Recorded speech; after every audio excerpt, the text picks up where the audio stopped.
Hello everyone, welcome to CUET Civil Staff. My name is Arushi. So let's start today's session. और आज का जो हमारा session है that is in continuity of your topic that is chapter number 5 and part है आपका 4th. ठीक है, so हमने स्टार्ट किया था molecular basis of inheritance जिसमें 3 portions जो है आपके कवर हो चुके हैं and today is your part 4. तो अब तक हमने क्या क्या कवर किया है, let's have a brief introduction, right? देखिए, फर्स्टली हमने डीएनए और आरएनए के स्ट्रक्चर को समझा था, ठीक है, कि क्या क्या चीजें प्रेजेंट होती हैं, कितने बेस पेयर्स हैं, कैसा स्ट्रक्चर है, किसने कौन कौन से साइंटिस्ट थे जिन्होंने क्या किया था, प्रूव किया था एक्सपेरिमेंटली कि डीएनए है, जेनेटिक मटेरियल है, ये रेप्लिकेट होता है, उसके बाद यही जो है वो एक जनरेशन से दूसरी जनरेशन में यू कैन से ट्रांसफर होता है, हेरिडिटरी मटेरियल है, सारी चीजें हमने डिस्कस की थी.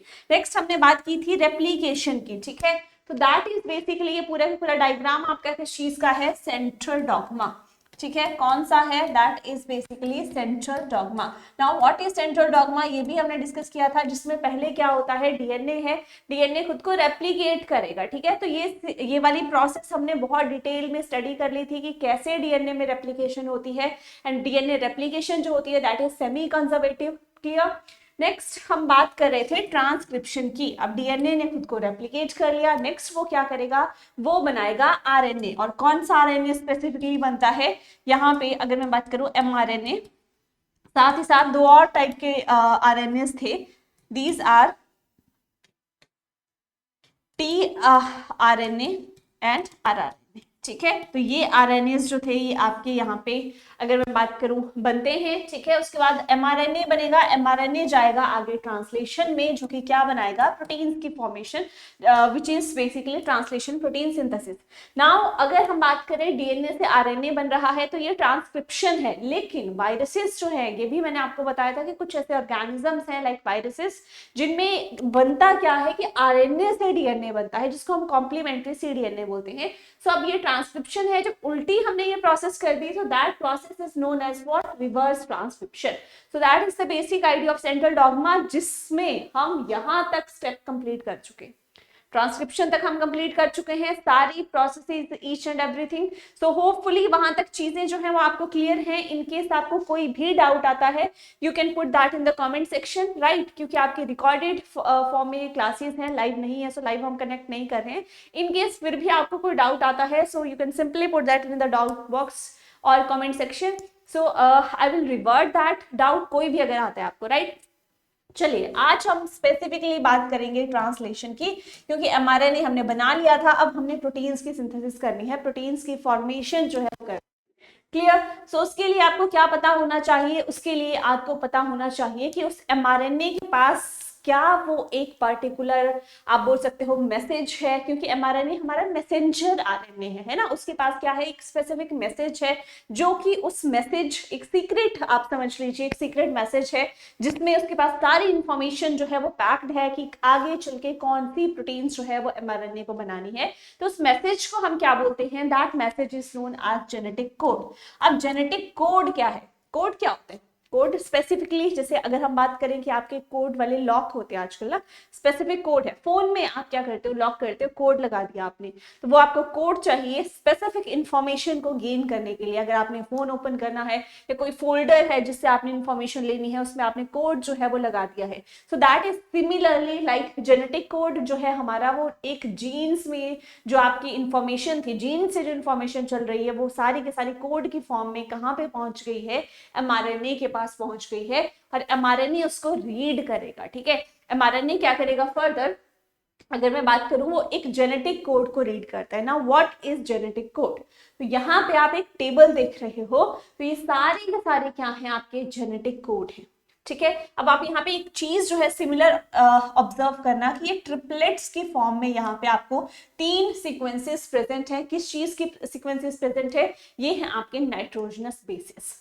ठीक है, नाइट्रोजनस बेसिस याद कीजिए, डीएनए आरएनए में मैंने आपको बताए थे कौन कौन से थे.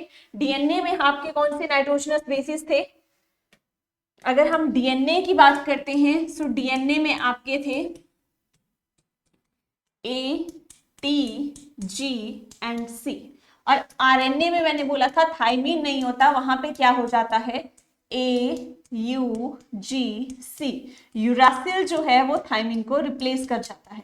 अब हम बात किस चीज की कर रहे हैं, हम बात कर रहे हैं mRNA की, कि यहाँ पे जेनेटिक कोड प्रेजेंट होगा। अब आरएनए है, क्या यहाँ पे थायमिन होगा? नहीं, ये वाले बेस पेयर्स जो हैं, नाइट्रोजनस बेसिस जो हैं, ये मिलके क्या बनाएंगे? कोडोन बनाएंगे। इसमें से कुछ भी हो सकता है, यूजीसी हो सकता है, एयूजी हो सकता है, जीयूजी हो सकता है, कुछ भी तीन के ट्रिपलेट्स की फॉर्म में आपके पास कॉम्बिनेशंस होते हैं। कितने कॉम्बिनेशंस होते हैं? टोटल 64 कॉम्बिनेशंस जो हैं वो आपके पास होते हैं, जिसमें से आपके डिफरेंट कोडोन्स हैं। कोई आपके इनिशिएटर स्टार्ट कोडोन भी होगा, एक है, और 3 आपके स्टॉप कोडोन्स भी आते हैं। सो that is the complete chart, जिसको आप खुद से भी ड्रॉ कर सकते हो। कैसे?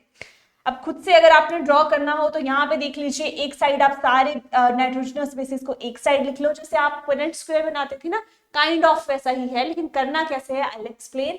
यहाँ पे देखिए UCAG, यही थे ना आपके यूरासिल, साइटोसिन, एडेनिन, ग्वानिन, है ना। तो ये आपने 4 एक साइड लिख लिए, 4 ही आपने दूसरी साइड जो है रो वाइज कॉलम वाइज आपने दोनों वे में क्या कर लिया, एक साइड लिख लिए और दूसरी साइड जो थे वो लिख लिए। नेक्स्ट आपने क्या करना है, चारों को एक कॉलम में, चारों को आपने एक साथ ऐसे लिखना है। क्यों? क्योंकि हमें ट्रिपलेट्स की फॉर्म में, देखो उस टाइम क्या होता था, जैसे डाइहाइब्रिड क्रॉस की बात करें, उसमें तो हम यू यू यही बनाते थे ना, कि जो इस साइड है और इस साइड है, दोनों में हमने कॉम्बिनेशन बना लिया। लेकिन अब हमें ट्रिपलेट्स की फॉर्म में लिखना है, तो हमने एक साइड आपने सिंगल सिंगल लिख लिए, एक साइड ये लिख लिए, देन आपने क्या करना है, एक ही कॉलम में 4 टाइम्स सारे के सारे कंबाइन। अब आपने कॉम्बिनेशन कैसे बनाने हैं, फर्स्ट आपने ये देखना है यू यू, देन फर्स्ट वाला लेना है, that is U. Next U U, then यहां से C, U U A, U U G, ये आपके पास 4 जो है वो कॉम्बिनेशंस आ गए। ऐसे ही आपके 64 कॉम्बिनेशंस जो है वो यहाँ पे रहने वाले हैं, ठीक है। अब यहाँ पे देखो यू यू यू हो गया, यू यू सी किसके लिए, फिनाइल एलेनिन के लिए कोड कर रहे हैं। Next U U A, U U G leucine के लिए कोड कर रहे हैं। अब ये क्या है, ये आपके अमाइनो एसिड है, जो कि ये कोड जो है, ये कोडोन जो है स्पेसिफिकली यही अमाइनो एसिड बनाएगा। मतलब ये इंफॉर्मेशन है कि क्या बनाना है जी, आपने ल्यूसीन बनाना है, या आपने लाइसीन बनाना है, आइसोल्यूसिन बनाना है, मिथ्योनिन बनाना है, क्या बनाना है, ठीक है। तो ये सारे आपके अमाइनो एसिड्स हैं और ये कोड हैं जो कि स्पेसिफिकली क्या करते हैं, इन अमाइनो एसिड्स के लिए कोड करते हैं। लेकिन कोड जो है वो आपका किस फॉर्म में है, 3 लेटर कॉम्बिनेशंस की फॉर्म में है, इसीलिए हम इनको क्या बोलते हैं, कोडोन्स बोलते हैं। और ये स्पेसिफिकली 3 लेटर्स का, और ये पर्टिकुलर पूरा की पूरा क्या है, that is genetic code. Clear? किसने दिया था, फ्रांसिस क्रिक आए, सबेरो ओकोआ आए, मार्शल नीरेनबर्ग आए, हरगोबिंद खुराना आए एंड मैथी आए।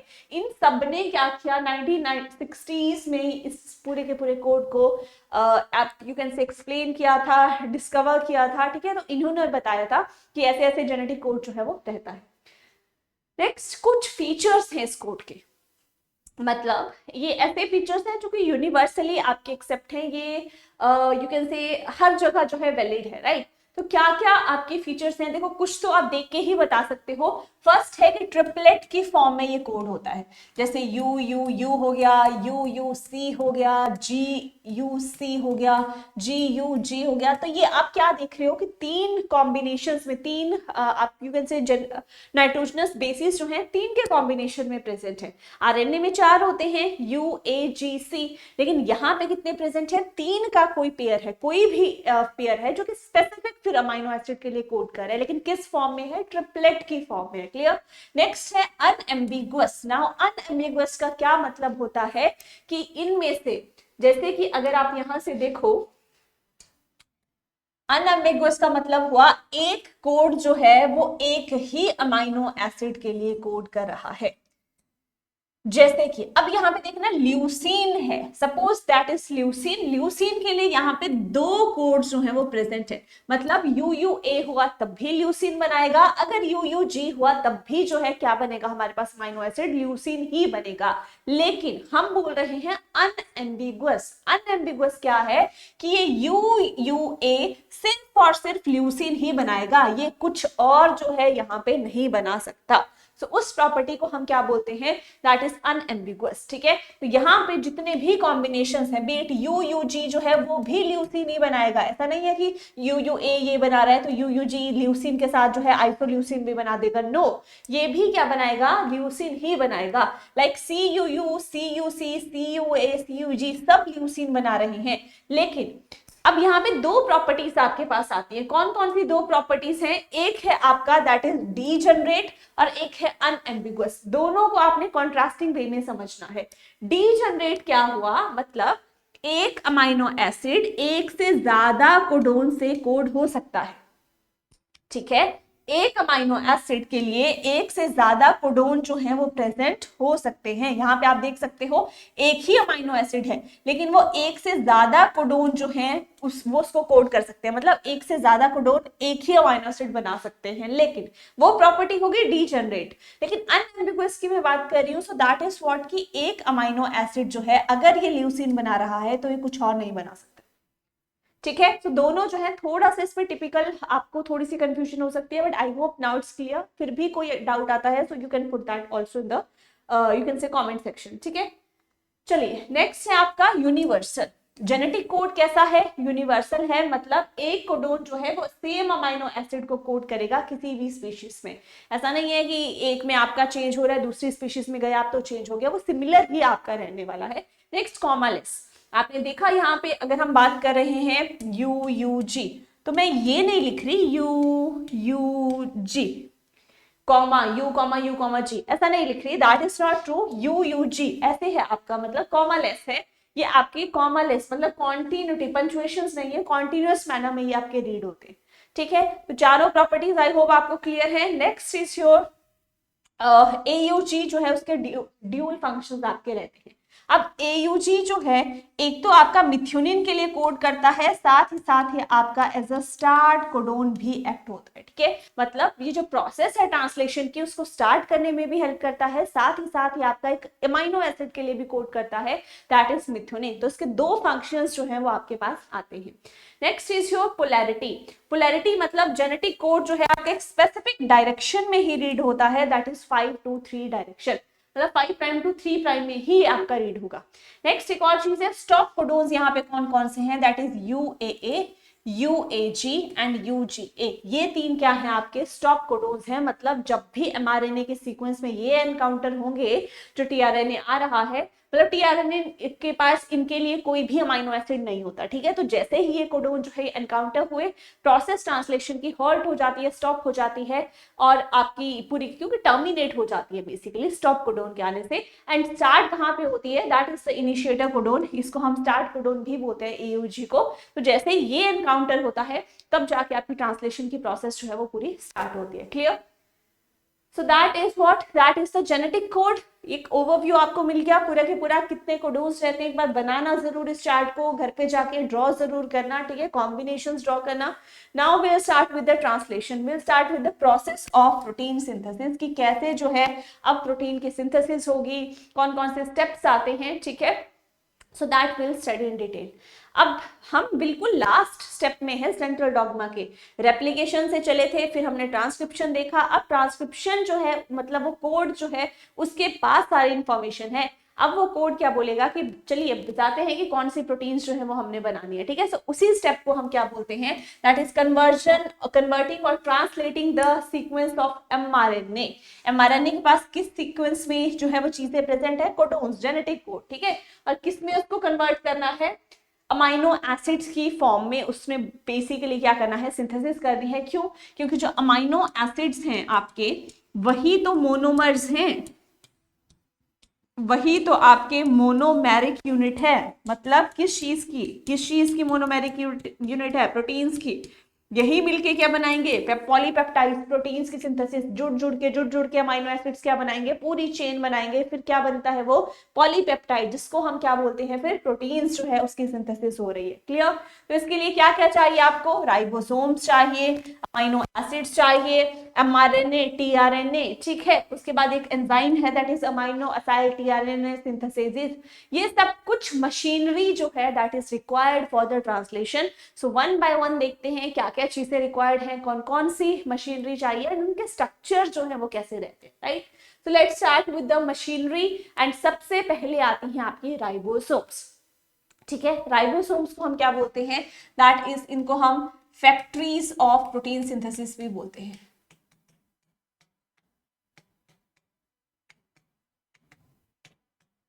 अब आपके बहुत सारी चीजें जो आप यूज करते हो कहीं ना कहीं बनती है ना, इनको हम क्या बोलते हैं, उनको हम फैक्ट्रीज बोलते हैं। वैसे ही आपकी क्या बनती है, प्रोटीन्स बनती हैं, तो प्रोटीन्स बनने की पूरी फैक्ट्रीज हम बोल सकते हैं, these are what, these are ribosomes. तो राइबोसोम्स क्या है, साइट ऑफ प्रोटीन फॉर्मेशन है ट्रांसलेशन की, और इनको हम प्रोटीन फैक्ट्रीज भी बोलते हैं, ठीक है। प्रोटीन की फैक्ट्रीज मतलब प्रोटीन्स बनती यहाँ पे हैं, तो these are basically the protein factories. अब राइबोसोम्स जो है ना वो आपकी दो सब यूनिट से मिलकर बनती है। यहाँ पे देखो, एक आपकी स्मॉल सब यूनिट है, एक लार्ज सब यूनिट है। पहले जो है ये दोनों के दोनों सब यूनिट्स आपकी यू कैन से साथ में ही साथ में नहीं रहती है, मतलब आपकी अनअटैच वे में रहती है, ठीक है। अनअटैच वे में मतलब एक जो है वो आपकी ऐसे रहेगी, एक ऐसे साथ में नहीं है। लेकिन जब भी इन्होंने क्या करना है, प्रोटीन सिंथेसिस करनी है, मतलब ट्रांसलेशन जो है वो प्रोसेस करनी है, तब ये दोनों आपस में यू कैन से कॉम्बिनेशन जो है मतलब साथ में ज्वाइन हो जाती हैं। ज्वाइन करके फिर क्या करती हैं, पूरे के पूरे प्रोटीन के सिंथेसिस करते हैं, ट्रांसलेशन करती है, राइट। सो ये दोनों अनइक्वल यूनिट्स हैं, एक आपकी स्मॉलर है, दूसरी आपकी लार्जर यूनिट है, ठीक है। चलिए, तो होता कैसे है, अब ये देखो, ये आपकी स्मॉल यूनिट है, ये आपकी लार्ज यूनिट है। पहले आपकी देखो अलग अलग प्रेजेंट थी, अब ये भी आप यहां से देख सकते हो, प्रोकैरियोट्स और यूकैरियोट्स में दोनों में डिफरेंस आता है। डिफरेंस कैसे आता है, प्रोकैरियोट्स में जो आपकी स्मॉलर सब यूनिट है वो 30s की होती है, S is the sedimentation coefficient, ठीक है। 30s की होती है स्मॉल, और लार्ज जो होती है 50s की होती है। टोटल ये 70s जो है दोनों बनाते हैं।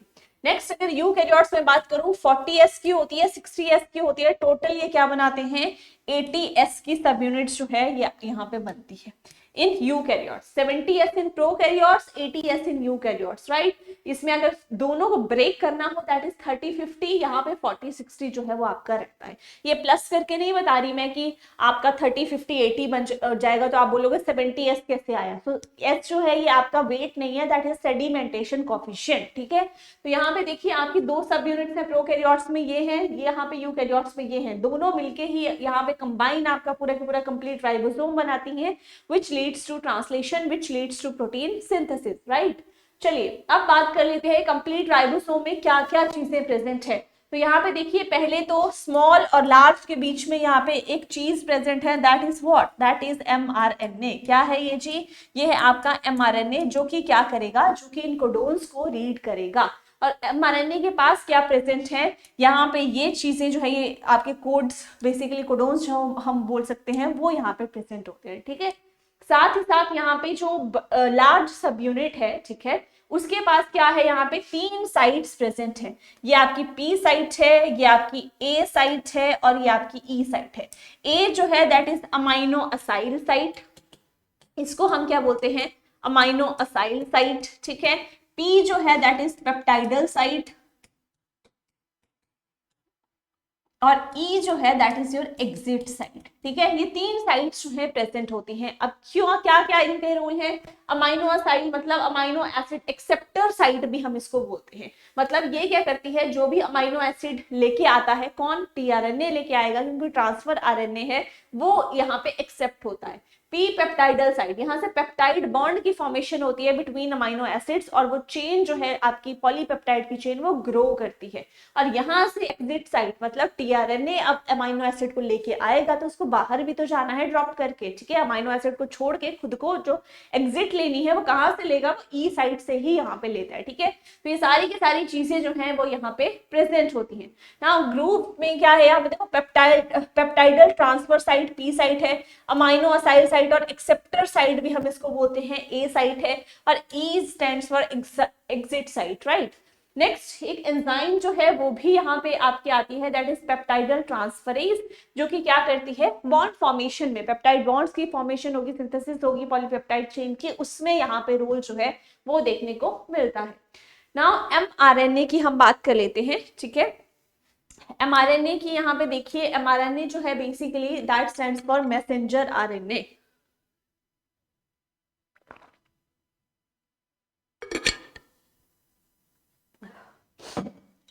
क्या बात कर रहे हैं, अभी हम मशीनरी की ही बात कर रहे हैं, ठीक है। अब mRNA जो है उसको हम क्या बोल रहे हैं, that is messenger RNA. Messenger RNA जो है अगर मैं बात करूं तो 2.2 to 5% जो है टोटल आरएनए का पोर्शन ये फॉर्म करता है। एंड जो भी इंफॉर्मेशन है, कोडेड इंफॉर्मेशन, जो कहां से आई है, डीएनए से आई है। अब देखो ना, डीएनए से बनता क्या है, डीएनए रेप्लिकेट हुआ क्या बनाएगा, एमआरएनए बनाता है। और एमआरएनए फिर क्या बनाता है, यहाँ से प्रोटीन्स बनाता है, ठीक है। तो यहाँ पे डीएनए के पास जीन्स थे, उन जीन्स में ही सारी जेनेटिक इंफॉर्मेशन थी, कहाँ पे आ गई, एमआरएनए के पास आ गई, किस फॉर्म में, कोडोन्स की फॉर्म में, ठीक है। अब कोडोन्स की फॉर्म में वो इंफॉर्मेशन एमआरएनए के पास है, उसी से क्या बनेगा, प्रोटीन्स बनेंगे, ठीक है। तो जितनी भी इंफॉर्मेशन चाहिए किसके पास है, आपके एमआरएनए के पास है। तो यही किसमें आपका रोल प्ले करता है, ट्रांसलेशन में रोल प्ले करता है। कैसे, ये बाइंड करता है amino acids, basically amino acid से एक स्पेसिफिक सीक्वेंस में, ठीक है। और यहां से देखिए ये है एमआरएनए। एमआरएनए में ऐसे जो है वो आपके पूरी की पूरी अगर मैं बोलूं बेसिस जो है वो प्रेजेंट है। कोडोन्स मैं बोल सकती हूँ, जैसे कि अब देखो ट्रिपलेट्स की फॉर्म में अगर हमने रीड करना है तो हम कैसे रीड कर सकते हैं, ACC हो गया, AUC हो गया, GRU, लेकिन ये यहाँ से हम यहाँ से रीड करते हैं 5 प्राइम टू 3 प्राइम, ऐसे रीड करेंगे हम। जैसे CUC, AGU, AGC, AUA, GUA, sorry GCU, ACC and so on, ठीक है। तो ऐसे जो है वो आपकी यहाँ पे रीड होती है पूरा का पूरा कोडोन। एंड देन अब हमें क्या चाहिए, हमें चाहिए AUG, ठीक है। तो अगर मैं बात करूं, AUG है आपका यहाँ पे, कहाँ है, दैट इज AUG, यहाँ पे है आपका AUG, ठीक है। तो अब AUG जैसे ही एनकाउंटर होगा तब जाके ये पूरी की पूरी प्रोसेस स्टार्ट होगी, अदरवाइज ये प्रोसेस जो है आपके ट्रांसलेशन की वो स्टार्ट ही नहीं हो सकती, क्योंकि स्टार्ट करने के लिए क्या चाहिए, इनिशिएटर कोडोन चाहिए, और इनिशिएटर कोडोन जो है दैट इज AUG, ठीक है। अब AUG जो है उसके लिए हमने बात की थी कि एक अमाइनो एसिड के लिए भी कोड करता है, कौन सा, मिथ्योनिन, मतलब first amino acid to be synthesized that is methionine in eukaryotes and formyl methionine in prokaryotes, right. तो अब यहाँ पे देखो आपका AUG जो है वो रिकॉग्नाइज होगा, उसके बाद फिर पूरी प्रोसेस जो है वो चलेगी। सो ये क्या है, ये mRNA का स्ट्रक्चर है। चलिए नेक्स्ट इज योर tRNA। अभी सिर्फ मशीनरी की बात कर रहे हैं, इसके बाद फिर हम मैकेनिज्म जो है उसको भी डिस्कस करेंगे। tRNA जो है उसको हम अडेप्टर मॉलिक्यूल भी बोलते हैं। अब देखिए अडेप्टर क्या होता है, अडेप्टर होता है आपका, जैसे कि पूरी प्रोसेस हो रही है लेकिन जिसमें थर्ड एक व्हील है उसकी भी रिक्वायरमेंट होती है। As an adaptor, as an extra आप बोल सकते हो, बेसिकली हेल्प रिक्वायर्ड है, क्योंकि एक अकेला बंदा जो है उस काम को नहीं कर सकता, तो एक्स्ट्रा जो है एक और पर्सन की नीड है। तो सेम गोज विद दिस कि mRNA खुद से जो है कुछ स्पेसिफिक चीजें नहीं कर सकता। क्या नहीं कर सकता, जो mRNA के कोडोन्स है ना वो डायरेक्टली रिकॉग्नाइज नहीं होते अमाइनो एसिड से। कि ऐसा नहीं है कि mRNA के पास यहाँ पे एक कोडोन्स प्रेजेंट है, GUG है, AUG ऐसे प्रेजेंट है, तो अमाइनो एसिड आकर डायरेक्ट इनको रिकॉग्नाइज नहीं कर सकता कि मुझे यहाँ पे बाइंड होना है, ठीक है। तो उसके लिए यहाँ पे क्या है, एक हेल्पर मॉलिक्यूल, एक सपोर्टिंग मॉलिक्यूल जो है दैट इज रिक्वायर्ड, ताकि वो उस कोड को रीड करे। और इसीलिए जो था एक अडेप्टर मॉलिक्यूल की डिस्कवरी हुई, दैट इज tRNA। अब tRNA के पास क्या प्रेजेंट होता है, एंटी कोडोन लूप। mRNA के पास कोडोन्स हैं, कोडोन्स को आप डायरेक्ट तो रीड नहीं कर सकते ना, तो एक एंटी कोडोन्स प्रेजेंट होते हैं। जैसे कि अगर यहाँ पे AUG है तो यहाँ पे A स्टैंड्स, A का क्या हो जाएगा, U हो जाएगा, U का A हो जाएगा, G का C, ऐसे जो है यहाँ पे प्रेजेंट होगा। तो ये एंटी कोडोन जो है यहाँ पे ऐसे tRNA लेके आएगा, ये फिर बाइंड करेंगे और उस स्पेसिफिक अमाइनो एसिड को यहाँ पे डिलीवर कर दिया जाएगा, ठीक है। तो अब यहाँ पे होता क्या है, mRNA जो है वो पहले तो कोड को रीड करता है और फिर क्या करता है, स्पेसिफिक उस अमाइनो एसिड से बाइंड करता है। अगर वो कोड जो है स्पेसिफिकली राइट है फॉर दैट अमाइनो एसिड, तब वो अमाइनो एसिड क्या कर जाएगा, वहां पे बाउंड कर जाएगा। और tRNA क्या करता है, उस अमाइनो एसिड को ट्रांसफर करता है वहां पे। दैट इज वाई इसको क्या बोला जाता है, ट्रांसफर मॉलिक्यूल, ट्रांसफर RNA जो है वो भी बोला जाता है। ना इसका स्ट्रक्चर की अगर हम बात करें तो एल शेप्ड स्ट्रक्चर भी है, क्लोवर लीफ लाइक स्ट्रक्चर जो है वो भी रहता है। That is the structure of tRNA. TRNA में देखिए यहाँ पे अगर मैं बात करूं, आपके पास 4 जो है वो आपके पास लूप रहते हैं। ये आपका डी लूप है, ये एंटीकोडोन, ये है आपका एंटीकोडोन लूप, ठीक है, ये टी लूप है और ये एक और लूप रहता है। ये आपकी यहाँ पे देखो 5 प्राइम है, 3 प्राइम है, ये है आपकी 3 प्राइम पे अमाइनो एसिड अटैचमेंट साइट, मतलब अमाइनो एसिड जो है वो यहाँ पे अटैच होगा इस वाले एरिया पे 3 प्राइम पे, ठीक है। अब यहाँ पे देखो ये है एंटीकोडोन, एंटीकोडोन मतलब अगर जी है तो यहाँ पे जी का क्या हो जाएगा आपका ऑल्टरनेट सी, जी जो है वो आपका ग्वानिन जो है वो साइटोसिन के साथ ही बॉन्ड करता है ना, ट्रिपलेट, यहाँ पे देखो हाइड्रोजन बॉन्ड बनाएगा, ए जो है वो यू के साथ बनाएगा, ये इसके साथ बनाएगा, तो ऐसे ही यहाँ पे ये बॉन्डिंग जो है वो होती है और ऐसे ही प्रेजेंट होते हैं। अब देखो यहाँ पे ये एग्जैक्ट है, तो जिस भी अमाइनो एसिड को लेके आया है वो यहाँ पे डिलीवर हो जाएगा क्योंकि ये कोड जो है ये मैच हो गया, ठीक है। सो ऐसे ही पूरी की पूरी आपकी प्रोसेस जो है वो चलती है। Next is your amino acyl tRNA synthetase. तो ये एक एंजाइम है जो कि क्या करती है, जो कि अटैच करती है अमाइनो एसिड को टीआरएनए से। अब टीआरएनए अमाइनो एसिड को लेके आ रहा है, लेकिन वो उसको अटैचमेंट के लिए एक स्पेसिफिक एंजाइम जो है that is required, that is needed, और वो कौन सी एंजाइम है, that is amino acyl tRNA synthetase, ठीक है। अब ये स्पेसिफिक एंजाइम जो है हर एक अमाइनो एसिड के लिए स्पेसिफिक होती है, ऐसा नहीं है कि हर एक ही है जो सबको अटैच करेगी, हर एक अमाइनो एसिड के लिए डिफरेंट होती है, स्पेसिफिक होती है। Clear? So that was basically the machinery for you can say translation की कौन कौन सी मशीनरी जो है वो आपकी रिक्वायर्ड होती है। Now let's start with the mechanism of translation. अब बात कर लेते हैं कि जो ट्रांसलेशन है पूरी की पूरी प्रोसेस आपकी कैसे होती है। तो सबसे पहला स्टेप क्या है, that is activation of amino acids. अब अमाइनो एसिड्स को कौन लेके आ रहा है, टीआरएनए लेके आ रहा है, लेकिन अमाइनो एसिड को क्या करना पड़ेगा, बेसिकली उनको एक्टिवेट करना पड़ता है, एक्टिवेट के बाद उनको चार्ज करना पड़ता है, तब जाके इनिशिएशन जो है ट्रांसलेशन की वो होती है, यू कैन से स्टार्ट जो है ट्रांसलेशन तभी होती है। सो फर्स्ट स्टेप क्या है हमारा, एक्टिवेशन ऑफ अमाइनो एसिड्स। अब देखो ये है आपका एक अमाइनो एसिड, ठीक है। अमाइनो एसिड्स को एक्टिवेट करने के लिए क्या चाहिए, एनर्जी। अब देखो आप लोग, ठीक है, आप लोगों को क्या है, आप अभी देखो विंटर्स चल रही है, ठीक है, विंटर्स में नहीं उठने का मन करता हमारा सुबह सुबह, आप लोगों को स्कूल जाना है ना, आपके बोर्ड्स जो है उसके एग्जाम्स हैं या आपकी क्लासेस नॉर्मल चल रही हैं, सो आपको सुबह जो है उठ के स्कूल जाना पड़ता है, नहीं मन करता, तो सुबह सोचिए अगर आपको बिल्कुल प्रॉपर एनर्जी बूस्टर दे दिया जाए तो आप कैसे हो जाएंगे, आप एक्टिवेट हो जाएंगे, आप चार्ज हो जाएंगे, ठीक है। तो वैसा ही यहाँ पे क्या है हमारा अमाइनो एसिड्स है, अमाइनो एसिड्स को क्या चाहिए, एनर्जी चाहिए, और एनर्जी करेंसी क्या है, that is ATP. So ATP जो है वो रिक्वायर्ड होता है, और एटीपी जो है अमाइनो एसिड के साथ मिल के यहाँ पे क्या करती है, यहाँ पे एक स्पेसिफिक एंजाइम आ रही है आपकी, that is amino acyl tRNA synthetase, ठीक है। एटीपी की प्रेजेंस में अमाइनो एसिड बाइंड करेगा किसके साथ, अमाइनो असाइल टीआरएनए सिंथेटेज के साथ। अब एनर्जी यहां से यूज हो गई, एटीपी एडिनोसाइन ट्राइफॉस्फेट, ठीक है, ट्राइफॉस्फेट जो था उसमें से 2 फॉस्फेट आपके पीपीआई निकल गए, अब मोनोफॉस्फेट जो है वही बचा, तो अमाइनो एसिड के साथ वो मोनोफॉस्फेट अटैच्ड है, और साथ ही साथ आपका जो ये अमाइनो असाइल टीआरएनए सिंथेटेज है उसके साथ भी कॉम्प्लेक्स जो है यहाँ पे आपका बन जाता है। सो नाउ अमाइनो एसिड किस फॉर्म में आ गया आपका, एक्टिवेटेड फॉर्म में आपका यहाँ पे पहुंच गया, राइट।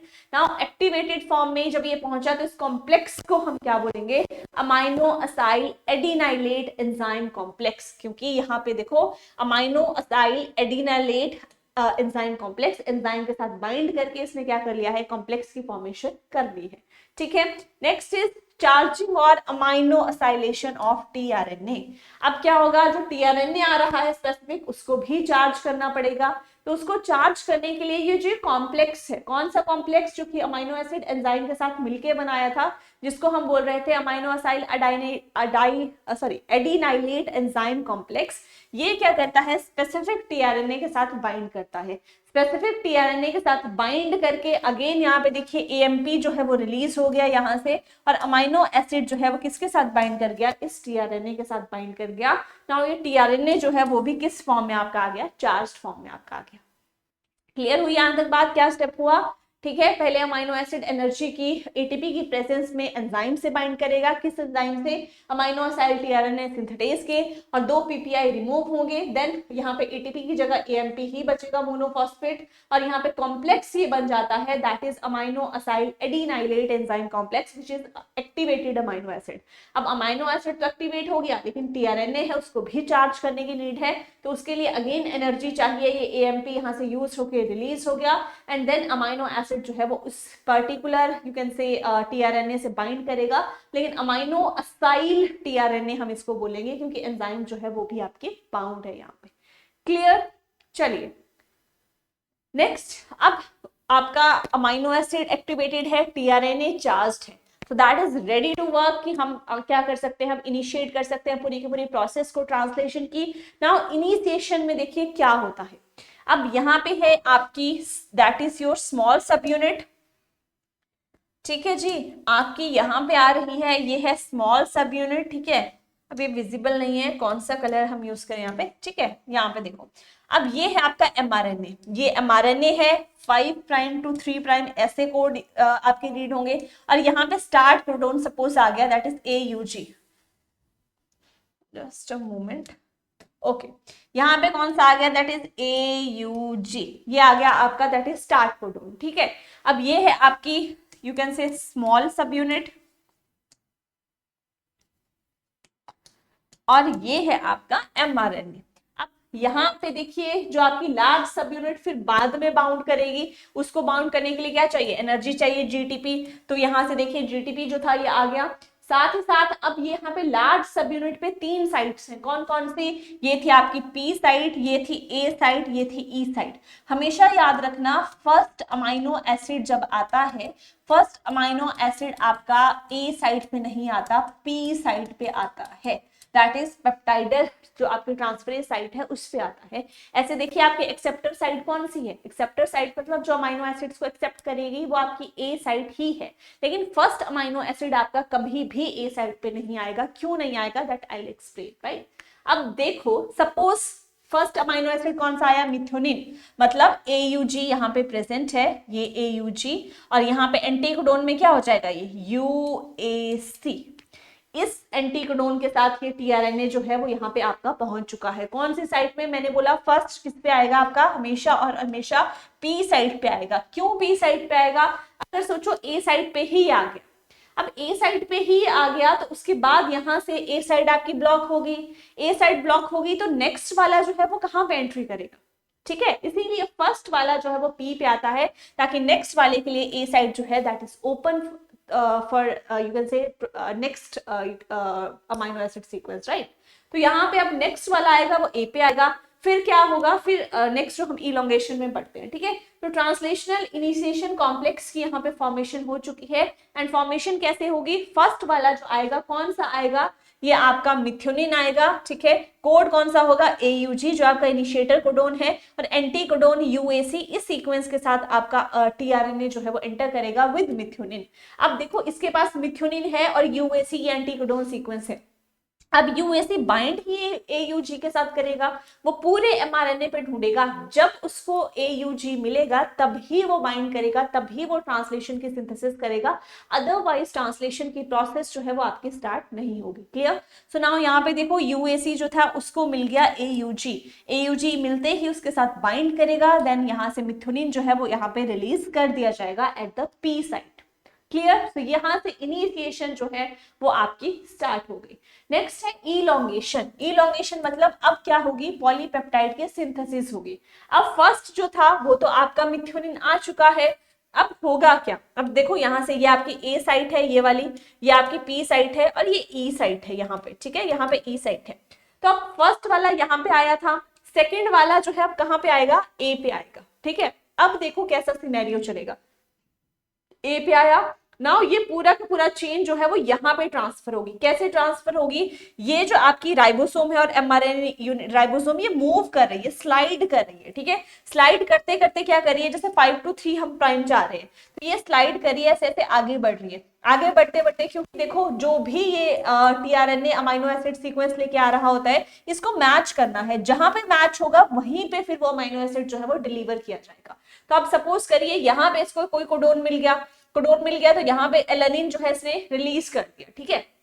अब रिलीज मतलब फर्स्ट किस पे आएगा आपका, वेलिन एक्सेप्टर पे। हम देखते हैं कि ये हुआ CAA, that codes for valine. Valine जो था वो रिलीज कर दिया गया, रिलीज कर दिया गया तो उसके बाद क्या होगा आपका, ये मूव करेगी। मूव करने के बाद जो tRNA है जो लेके आया था उसने ड्रॉप कर दिया है, वो एग्जिट से लीव कर जाएगा और ये पूरा की पूरा बॉन्ड पहले यहाँ पे शिफ्ट होगा, देन अगेन ये पूरी की पूरी चेन आपकी P साइड पे शिफ्ट होगी और यहाँ पे बॉन्ड्स की फॉर्मेशन जो दोनों के बीच में हो रही है अमाइनो एसिड्स के, वो कौन सा है, दैट इज पेप्टाइड बॉन्ड। जो आपके पॉलीपेप्टाइड्स हैं ये सारे के सारे, वो एक पॉलीपेप्टाइड की चेन की सिंथेसिस हो रही है जिसमें मोनोमेरिक यूनिट्स कौन से हैं, अमाइनो एसिड्स हैं, और बीच में सिंथेसिस कौन से बॉन्ड की हो रही है, पेप्टाइड बॉन्ड की हो रही है, ठीक है। तो ऐसे ही ये पूरी की पूरी चेन जो है ये आपकी चलती जाएगी एंड अगेन tRNA जो है वो नेक्स्ट सीक्वेंस यहाँ पे लेके आएगा।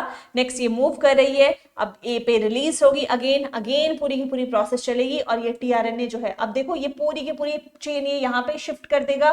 tRNA आपका एम्प्टी हो गया, ये एग्जिट साइड से फिर एग्जिट कर जाएगा। अब ये पूरी चेन यहाँ पे आई, फिर से ये पूरी चेन P साइड पे ट्रांसफर होगी, A साइड एम्प्टी होगी, अगेन आपका अमाइनो एसिड आता रहेगा एंड ये चेन जो है ये ग्रो होती रहेगी। क्लियर। सो ये पूरा का पूरा इलॉन्गेशन के प्रोसीजर है। अब ये चेन इलॉन्गेट कहां तक होगी, जहां तक हमें पॉलीपेप्टाइड की सिंथेसिस नहीं होती। जैसे ही सिंथेसिस हुई तो आपके क्या हो जाएंगे, स्टॉप कोडोन वहां पे आ जाएंगे। स्टॉप कोडोन जो है कौन कौन से हैं आपके, UAA, UGG, UGA, UAG, ये 3 आपके स्टॉप कोडोन्स हैं।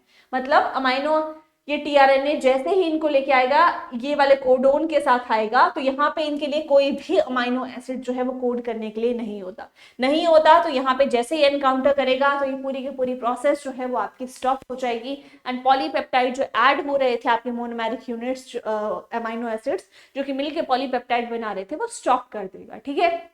सो इस स्टॉप कोडोन्स जो है कोई भी tRNA से रिकॉग्नाइज नहीं होते। तो P साइड क्या होती है, वो हाइड्रोलाइज होती है, देन कंप्लीट पॉलीपेप्टाइड चेन जो है वो रिलीज हो जाती है with the help of release factor and at last जो राइबोसोम्स जो दोनों मिले थे लार्ज सब यूनिट और यू कैन से स्मॉल सब यूनिट्स, वो आपके डिटैच हो जाते हैं mRNA चेन से और दोनों अलग हो जाते हैं इनटू डिफरेंट सब यूनिट्स और पूरी की पूरी प्रोसेस जो है वो आपकी हॉल्ट हो जाती है।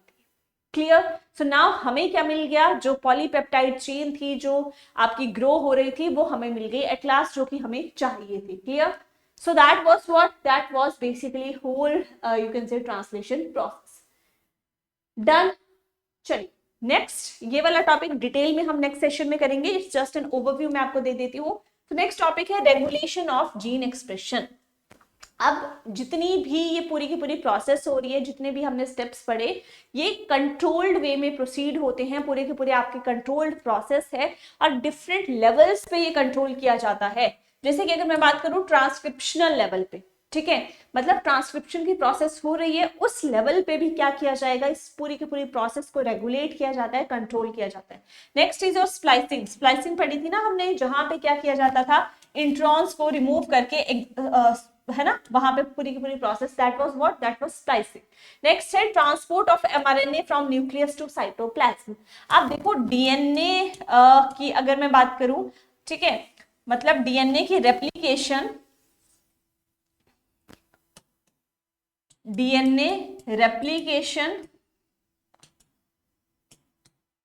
एंड ट्रांसक्रिप्शन कहां पे हो रही थी, ये हो रही थी बेसिकली आपकी न्यूक्लियस में, ठीक है। उसके बाद अगर मैं ट्रांसलेशन की बात करूं, दैट वाज प्रोटीन सिंथेसिस, कहां पे हो रही थी, ये हो रही थी साइटोप्लाज्म में। तो अब यहां से क्या करना पड़ेगा, जो ट्रांसक्रिप्शन में mRNA बना है न्यूक्लियस से साइटोप्लाज्म में मूव करना पड़ेगा। तो उस लेवल पे भी क्या किया जाता है, यहाँ पे आपका जीन एक्सप्रेशन जो है उसको रेगुलेट किया जाता है and at last translational level. In 4 levels पे क्या किया जाता है, पूरी की पूरी प्रोसेस को रेगुलेट किया जाता है, मैनेज किया जाता है। तो इसमें क्या क्या स्टेप्स आते हैं, प्रोकैरियोट्स में कौन से होते हैं, यूकैरियोट्स में कौन से होते हैं, that will study in next lecture, right. So that is all for today's class. In case आपको जो फ्री पीडीएफ हैं, that is the Telegram link, यहाँ पे आपको प्रोवाइड होती है, यहाँ से आप देख सकते हैं and that is all from my side. So आपको लेक्चर अच्छा लगा हो, definitely like the lecture, do share with your friends and do also comment कि आपको सेशन जो है कैसे लग रहे हैं, right. So that is all, मिलते हैं नेक्स्ट लेक्चर में, till then bye bye and take care.